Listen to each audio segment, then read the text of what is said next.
What is up, everybody? Welcome back to 9 to 5 Gamers. Today we are doing our top 10 Tuesday, and today's top 10 is going to be space-themed games. As always, don't forget to like, comment, and subscribe. Tell me in the comment section, what's your favorite space-themed game?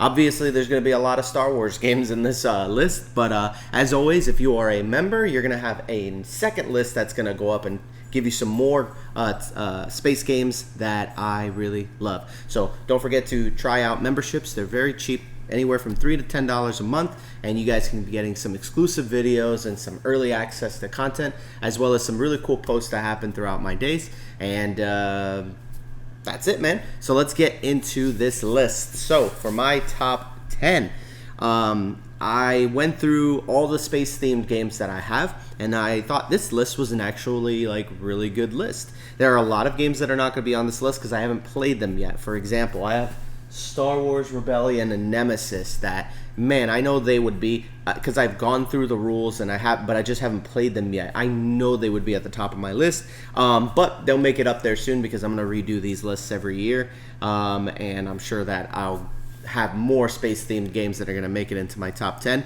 But right now, this is the top 10 that I have. Starting with number 10, Star Wars Outer Rim. If you've never played Star Wars Outer Rim, it is a game for 1 to 4 players where everybody takes on the role of a bounty hunter, and your job is to go around and deliver cargo.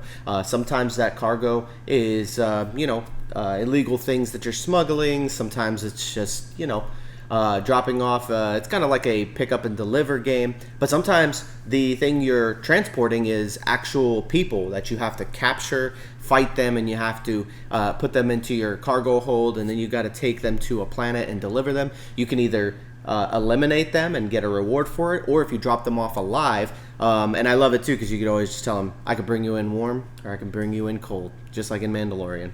But back when the show was super good, unfortunately. I thought that this game was really cool. If Mandalorian was in this game, like if Din Djarin was like a playable character, I thought that would be super awesome. They did come out with the expansion and there was no Din Djarin, and everybody was like, oh my gosh, what the heck. But anyways, it's just a fun game. And then sometimes when you're playing with other people, the person that you're looking for happens to be a crewmate in somebody's ship, so then you have to battle them, or they can just forfeit the person. Hey, just, listen, I don't want to take any damage, you can just take them. So it's pretty interesting, and I think it's a really fun game. Very fun pick up and deliver game, and so that is Star Wars Outer Rim. My number 9 is The Crew Quest for Planet 9. If you've never played The Crew is a great game. I know that they have 2 copies of it now, and they have the submarine one, but this is space themed, so I went with the space themed one, which honestly, for some reason, I think thematically, I enjoyed it more than the submarine one. Like, the submarine one is fun, and I like the mechanics behind it, but when I did like the reading and stuff like that, I felt like the reading just wasn't as interesting as like the space themed one, where it's just like blast off, you're in space and this is happening. The submarine one was just kind of, it was okay, but I know mechanically it's a better game. But man, if you've never played The Crew, it's just a trick-taking game that's for 3 to 5 players. I think there's like a 2-player variant, which is interesting, but it changes the game significantly, so it's not gonna be exactly the same game. But The Crew is a great game. If you've never played it, you definitely got to give it a try. It was hyped up for a reason, and it's super cheap. It's a very affordable game. So if you're looking for an affordable space-themed game, The Quest for Planet 9, The Crew is a very good one. And so basically it's just trick-taking, but it's cooperative trick-taking. You're trying to score an objective, and it's like, hey, this person needs to win the yellow 2, and that person needs to win the pink 6. And they're like, dude, I got to win the pink 6, but the highest pink card I have is a 5, and you can't communicate anything. But if you are going to communicate, you have to put a card out and then put whether or not it's your highest, lowest, or only card of that color. So it's limited communication, and it is such a fun game. I love playing it, and you can play it online at Board Game Arena. So if you want to give it a try, go out there and play it, and it plays pretty well online. So that is my number 9, The Crew. My number 8 is Star Wars, the deck building game, okay? And so that's 2 Star Wars games so far. I think actually this will probably be my last Star Wars game, but Star Wars, the deck building game is for, I think it plays 1 to 2 players. I think there's a variant where you could play with 4, but you need to get, I think, a second game box. But it is a deck building game that's a lot like a Star Realms, if you've ever seen Star Realms, where there's just a market of cards in the center. One player is the Rebellion, the other player is the Empire, and they're trying to buy cards from this market row to strengthen your deck. And then as you play through the game, your deck gets stronger, you get different abilities, and the other player has home base planets that they're going to be putting out. And I believe that the normal game you play with like 5 bases, and the bases have abilities on them, so it's really cool that you can kind of just like look through your bases whenever one of yours gets destroyed and say, okay, well, which one am I going to put out next? That base comes out and it has an ability. One of them is like buy a card from the row for free, so if you have like a really expensive card out there early game and you have that base in play, you can actually get a really cool card, really cool bonuses and stuff like that. It's great, man. And then it has like this little force track where if the force is with you, some of your cards gain extra effects. You can destroy cards from the market row before your opponent buys them. There's a lot to this game that makes this game super good. You've really got to give it a try. Like if you're a Star Wars fan, you have to own this game. It is super good, super fun. Plays with 2 players very, very well. And I like 2-player games because as a married man who gets to play with his wife every now and then, it's good to have 2-player games. Even though she's not really a fan of the deck building games, but she does. I don't even know if we played this one yet, but I know that I've played this with a lot of people and they really enjoy it. But that is Star Wars, the deck building game. That is my number 8. My number 7, Galaxy Trucker. Galaxy Trucker is such a good game, man. Like I feel like so many people miss out on this game because of just the way it could kind of look like is that really a good game? Like I don't know. It is so much fun, man. Basically, you're like a truck driver, but the way that they do truck driving in this other galaxy is that they build ships out of the materials that you're shipping, right? So it's like, I need to get all of this material over, so I'm going to build a ship out of it. So there's all these tiles spread out on the table, and then you're going to take tiles and flip them over and decide if you want to put them into your ship. Each tile needs to be facing a certain direction or doing a certain thing, covering a certain port. If your ship has a bunch of holes in it, like open pipes, you can end up getting debris in there, and asteroids will hit you. And so you have to build up your ship in the first phase of the game to make your ship look not look good, but fly well, and be able to take damage and do damage. And it has like lasers, cannons, but your laser cannons have to defend the different sides of your ship. It is super, super interesting. And then after you build the ship, then you've got to actually fly the ship to its destination, and that part of the game is really, really fun because there's pirates and different things that come at you, and there's asteroids coming and they'll hit you and knock off chunks off of your ship. And then when you get to the end of the game, that's where you have to determine how much stuff is even left on my ship to score, and it's just really, really fun. I think Galaxy Truckers is a great game. I have the 2nd edition, and if you can find this game pretty cheap, it's a good deal, man. I enjoy this game. I think I got mine pretty cheap as well, and so that was the reason I bought it, and I have not been disappointed with it. It is a great, great game. It's my number 7, Galaxy Trucker. My number 6 is a game called Twilight Imperium. I'm sorry, not Twilight Imperium, Twilight Inscription. I have not played Twilight Imperium. I don't own the game, nor have I found an opportunity to play with people, but I would absolutely love to play a game of Twilight Imperium and see what it's like. But Twilight Inscription will have to do for now. It's a roll and write version of Twilight Imperium. I'm not going to do any kind of comparisons between the two, but as a roll and write game, it is solid. It is actually really, really cool because you have 4 different like, what do you call those things? Those dry erase boards, and each one has like a different aspect that you're trying to build up, navigation and warfare and a whole bunch of other stuff, and you just check off boxes and combo stuff. But this game is really, really cool. And then you go to war with the people to your left and to your right. You can play with up to 8 players. I don't know if I would even recommend that. I have never gotten it to the table with 8, but what I have played, I've enjoyed. It's a great roll and write.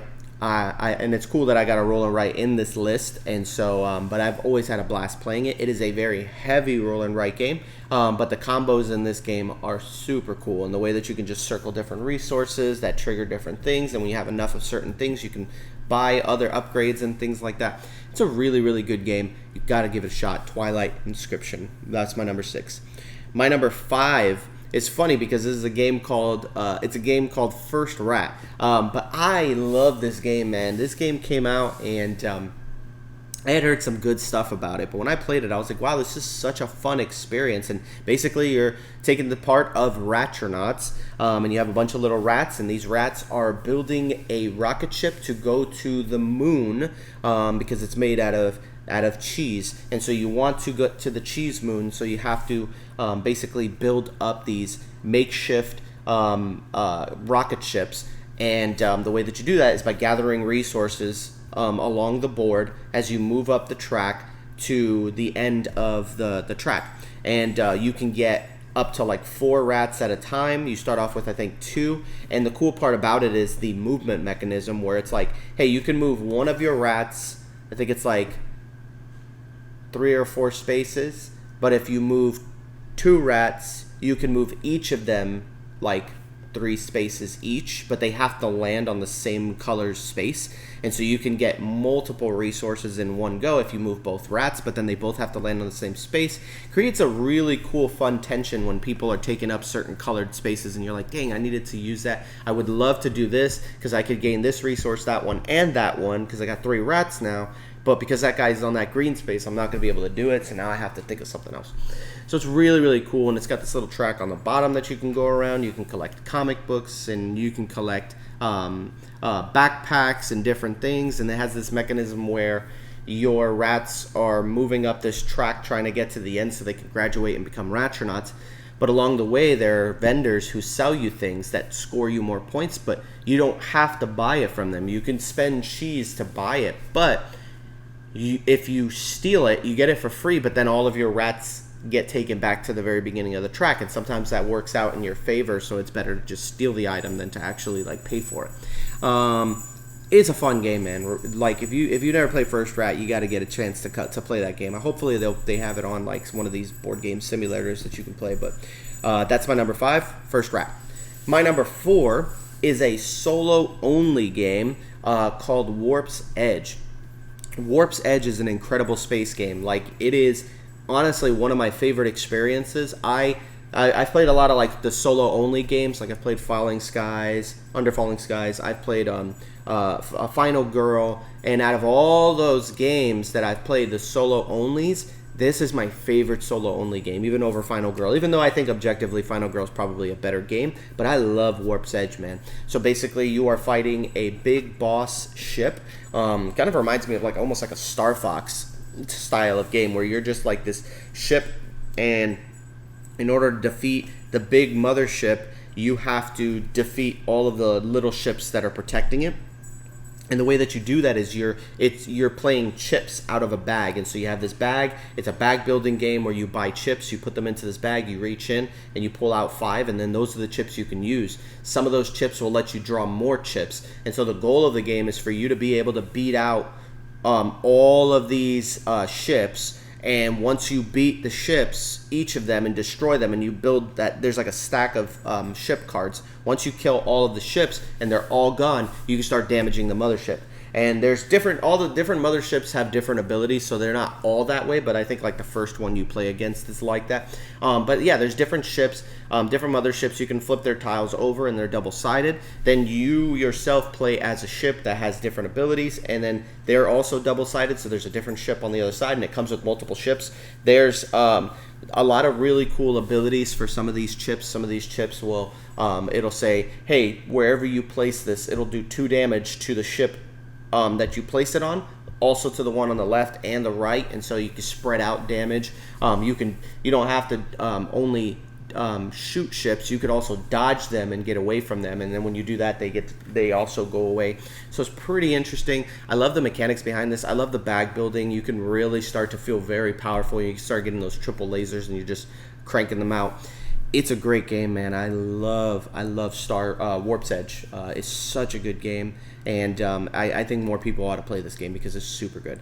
That's why it's my number 4. And then my number 3 is a game called Terraforming Mars, of course, because if you're going to do a space-themed games, you gotta have Terraforming Mars in there. Terraforming Mars is awesome. It is this engine-building game with a big map, and it's just this planet that you're just trying to terraform, right? Like you have Mars right in front of you, and you're trying to put water and green plants and cities and things like that, and you're just trying to make Mars habitable by increasing the temperature of Mars, but also by making sure that what was the other track? I don't even remember. It's been such a long time since I played Terraforming Mars because it's can be kind of a long game, but it's super fun, man. I love it, and I love the engine building where you have all these cards in your tableau and they start to fire off and produce resources, and you start getting MC and coins and things like that, so you can buy and pay for more cards and the resources you produce. It's such a good game, man. This is honestly my favorite engine building game, and that's the thing. I didn't like a lot of engine builders, but I love Terraforming Mars. But that is my number 3. My number 2, Dune Imperium. And I know it's like, dude, Dune Imperium is your number 2. My number 1 will probably disappoint you guys, but my number 2 is Dune Imperium. I love Dune Imperium. You are out in space and you're just trying to gain victory points. You're just trying to get to 10 points, and the way that you do that though is through deck building, worker placement. I love those two mechanisms together. I think that's such a win for the game industry, just having there's a couple of them that are really, really good. This happens to be my favorite of the 3 that I know right off the bat, and I think there's more than that, obviously. But man, Dune Imperium is so much fun. And so the worker placement spots you can go to are determined by the cards you play. So cards have symbols, and those symbols match up with spots on the board, and so you have to build up your deck with enough symbols in different areas to bring up your reputation with certain factions, to get victory points, to build up your army so that you can do battle, and then when you do battle you can win. There's intrigue cards which help you win in combat, but also get you other resources. You start off the game with 2 workers, I think, and then you could get a third off the map or something like that. It's just really fun. There's the Mentat, which is a temporary worker that you can take for your turn. It's really, really cool. I really love Dune Imperium, man. I thought they made such a solid game, and I know there's a new version of the game coming out which can be played in teams or something like that. It's pretty interesting. But I want to get the expansions because this is a game that I really love playing, and I can't wait to get it to the table again. And that's why it's my number 2, Dune Imperium. Imperium, not Imperium. Number 1 is Planet Unknown. I know, it is crazy to think that this game... Now we're talking space themed, so it doesn't necessarily mean that the game is better than Dune Imperium. But man, if this is this is my go-to space game, and I don't even own it yet. I had to back the second Kickstarter or the second game found because I just could not find this game anywhere. And then I'm seeing people on Facebook just go into their Barnes and Noble and picking up copies like it's nothing. And I'm like, man, why does this always happen? And it's I can never find a game, so I back the game found, and then all of a sudden they start popping up. But I still haven't seen it. I've never seen it out there. But man, Planet Unknown is such a great game, man. I thoroughly enjoy this game, and it just because of how simple it is, because that's the thing. I think the thing that made me edge this out over Dune Imperium was that, man, this game is so easy to play. It doesn't take a ton of time, and it's so accessible, and it's really fun, and the replayability of it is really cool, where you have different planets and different goals and stuff like that. Just a polyomino placing game. I really love Planet Unknown. It is so much fun, and I love the mechanics of placing these tiles. It feels like Isle of Cats, but in space, and that's why I like it so much. So out of all my space-themed games, it's definitely my favorite right now. And I love this game so much. But you're basically placing polyomino pieces, and those polyomino pieces have little abilities on them that fire off, and then you go up on these tracks, and gotta love tracks. I like games that have tracks on them. And this game has these little tracks on the side, and you go up these tracks, and every time you go up on the track, you gain bonuses that will continue throughout the rest of the game. Some of them are just instant effects. It's got this little rover that goes around your planet picking up scraps and pieces and asteroids and things like that. And it's you want the rover to pick those up, depending on your goals. And one of the cool things, oh my gosh, I forgot to talk about that. And one of the cool things that I like about this game is that the goals are placed in between each player. So you as a person are going to have a player on your left and right. You're going to have a goal between each of you. The goal on your right is between you and the right player, and so you guys are competing for that goal. And then the person on your left, you guys have a goal between you that you guys are competing for. And what that produces is this tendency of us to go, hey, I'm gonna build in a certain direction, right? So that way when people are drafting the polyomino pieces, they're drafting based on their goal, which is different than mine. So everybody has a different goal, so it's like it keeps the board open. So it's not like, you know what, everybody's pressing on for the same goal, and so, you know, these pieces, everybody just keeps taking them, and I'm not even able to score that. All the goals are different, and so it creates this balance in this game that's so great and so interesting. I was like, that was such a great way of doing that. I really appreciated the way they balanced the game out by saying, hey, these are two goals that you have. You're sharing them, and you're competing with this person next to you. So I've got to make sure that I'm doing this, but at the same time, I got to make sure I'm doing that. Then you've got personal goals that you can get. It's really, really fun. I love Planet Unknown, and I love the little Lazy Susan that spins around with the different polyomino pieces inside of it. Cannot wait to get this game and get it to my table, because I know that everybody that I play with is going to love this game, because everybody I play with loved Isle of Cats, and this game just feels like an Isle of Cats in space, but for me, better. I definitely like this better than Isle of Cats. I feel like it's a little bit more simple, and just makes the game so accessible and so easy to play. Like, it's not complicated, and I feel like I could teach it super, super easily. So anyways, that's it for my top 10 space games. Let me know what you think in the comments section. What did you think of these games? And also, what games should I add to my list? Games that I've never played before that you know I would probably love. I know that there's one that came out for Leader Games, created like a space game that looked pretty interesting, but I never got a chance to back it, but I would have loved to, because I love Leader Games. I like all their games. But anyways, thank you guys for tuning in. Check you guys out later. Catch you on the flippity flip. See ya. Peace out.